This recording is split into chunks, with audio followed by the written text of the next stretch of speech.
Hey, this is Bob. Doing a video here about the differences between A-26 combat ready aircraft that rolled off the assembly line in 42, 43, 44, 45, and the conversion done to our aircraft by Onmark Industries out of California. One of my subscribers, Dick, requested that I do this because there's a lot of people that probably don't know the difference between the two aircraft. I'm going to, through this series of videos in this segment, I'm going to try to illustrate the differences between those two, and I hope you enjoy the video. And please keep the comments coming. I love it. And I'll talk to you at the end of the video. So I'm going to show you the differences between 917 Yankee and a combat aircraft as it rolled off the assembly line. These are basically the major differences. There was a lot of fabrication involved and different things.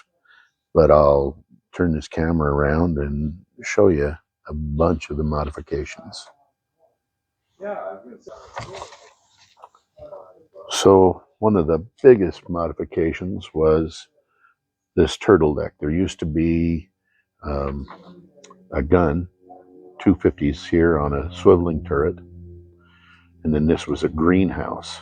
We painted it on to make it appear to have the greenhouse, but inside there was a gunner, and he was sitting on a seat with a periscope going up and down for the 50 cals that were here and the 50 cals that were underneath the back end. In addition to that, Onmark added all of these windows for their passengers.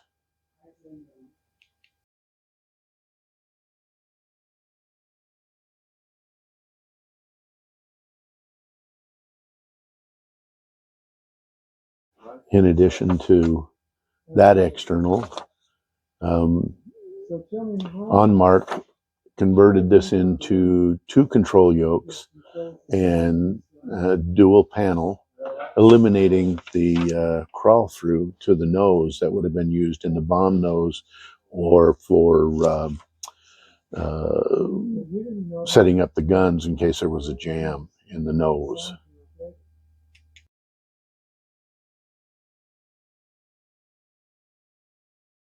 In the Onmark conversion, there was a Janitral heater pod set up underneath here. For heat, there was a duct that ran across the bottom here and fed up through the floors for the people that were being transported. We've removed it from this space, and we use the parts from this one and the one in the forward section to make one good Janitral heater. Another big thing that they did is they riveted and bolted the bomb bay doors closed and created this area that they cut out part of the door and it could drop down, and there were stairs on it. I'll show you that here in a minute, for access into the aircraft for passengers and flight crew. It also, they created this hydraulic powered cylinder that would raise the door to close it, and then it would latch. I showed this in a previous video, but that's the air stair door that will go in the belly of the aircraft, and it'll be up underneath there to allow access into the aircraft. Now, we can't put it on right now. It's just too low to the ground, but that's coming soon. So back in the back, approximately just forward of those two seats is where the gunner would have sat. You can see this diagonal right here. That would have been where the wall was. Onmark also redid all of these sides to put these windows in. There's two there, and then there's two here, and two more over there. So the wall was there, and this was bomb rackage. And in front of this rear spar up in here, there was more bomb rackage. When Onmark put in the executive interior, which was really nicely appointed. It had fake walls that were all Naugahyde, and it was brown and by today's standards, it's really ugly. But so they had to reroute some of these cables because they didn't have the wall to go through anymore, and they wanted to get him as far back in. We had to do a little bit of retraining the cables because there was some areas that the cables were actually dragging back in here on the bulkhead where it goes through that rear bulkhead wall.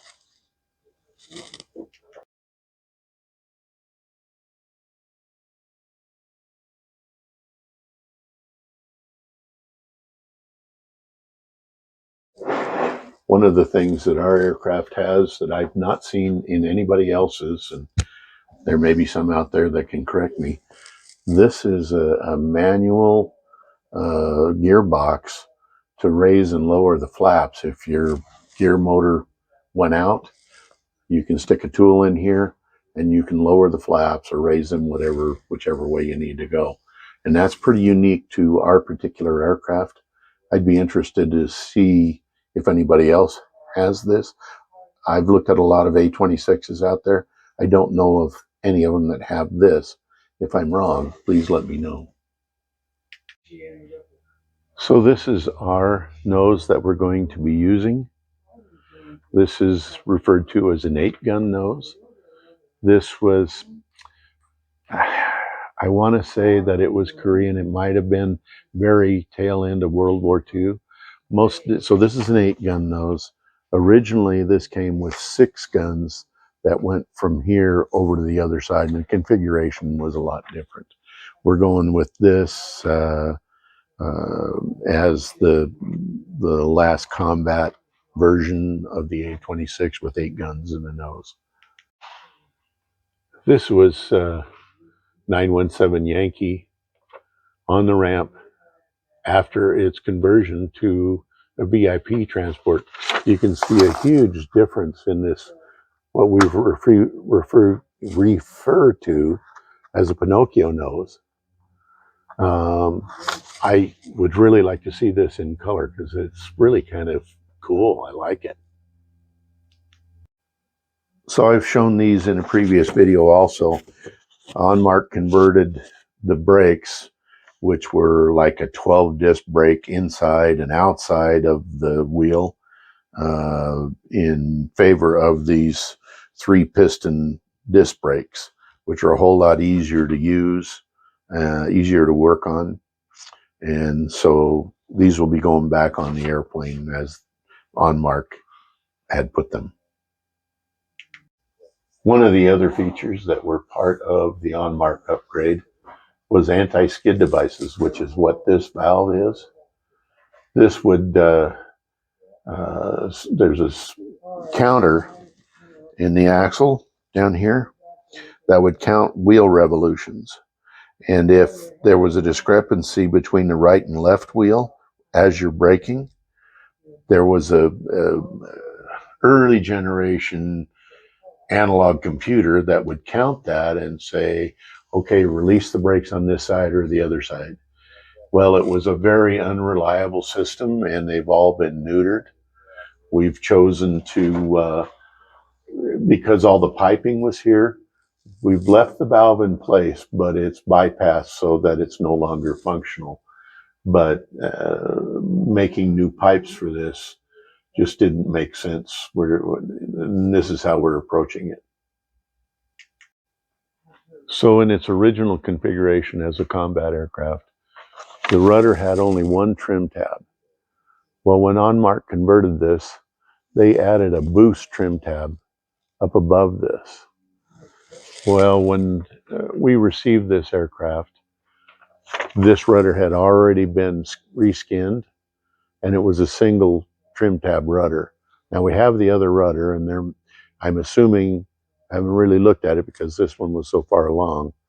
It had the twin trim tabs, but a lot of the mechanism is not there on the other rudder. One of the trim tabs is missing, and it's in just not as good a shape as this one is. And so we're going back to the combat version of the rudder. A couple of the other things that were eliminated in this aircraft, there used to be armor plating that went down the side to protect the pilots. OnMark eliminated all that to get rid of the weight. The other thing that they did, there used to be right here a ladder that would pop down out of here and handholds so that the pilot and co-pilot could then climb up on the wing and enter the aircraft through the clamshell canopies. And also here's the Janitral heater that has been all checked out and ready to run, and don't know if we'll ever use it. It's going to be a fair weather airplane, but it's there.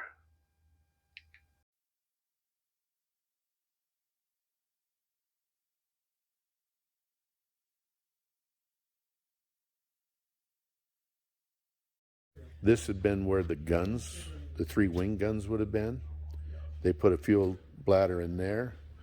Underneath this wing panel in this area was another fuel bladder, and they converted the water tank for water injection for the engines. They also converted that into fuel. So each wing could carry roughly 800 gallons, and that would about double the range of this aircraft. This aircraft will probably burn in the vicinity of 80, 90 gallons an hour per side, and that doesn't include what you're going to need for oil, because that's a 30-gallon oil tank, not to mention what's going on inside the engine. So I hope you enjoyed the video. There was a lot of things going on with OnMark. I believe they converted about 50 aircraft, 25 for wartime and about 25 for civilian market. I've seen pictures of just a hangar full of wings that they were modifying for the purposes that they were intended for. Anyway, I'll be back to you soon with another update, and I hope you enjoyed the video. Please like, subscribe, and again, I really enjoy the comments. You guys be safe, and we'll see you on the next one.